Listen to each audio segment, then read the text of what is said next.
శ్రీరామ జయ రామ జయ జయ రామ ధర్మ సందేహాలు కార్యక్రమంలో ధైర్యం సుఖాలకు మూలమా అనే విషయంపై తెలుసుకుందాం. ఏమి జరుగుతుందోనని అటు ఇటు ఎన్నో విధాలుగా ఆలోచించి ఏ పనిని కొందరు ప్రారంభించారు. అట్టివారు అధములు. ప్రారంభంలో అట్టహాసంతో ప్రారంభించి చిన్న ఆటంకాలకే చితికిల పడే కార్యాన్ని మధ్యలో ఆపివేసేవారు మధ్యములు.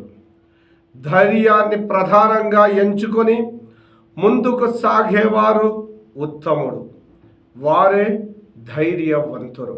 అందుకే మనకు శాస్త్రవచనాలు కావచ్చు, పూర్వీకులు కావచ్చు, ప్రారంభించిన ఏ కార్యమైనా ధైర్యంగా ఎదుర్కొని పూర్తిగా విజయవంతం చెయ్యడమే మానవుని యొక్క అక్షర కర్తవ్యంగా భావించాలంటూ శాస్త్రవచనాలు కూడా తెలుపుతున్నాయి. అందుకే ధైర్య సాహస లక్ష్మి అని శాస్త్రవచనాల్లో తెలుపబడ్డాయి. శ్రీరామ జయ రామ జయ జయ రామ.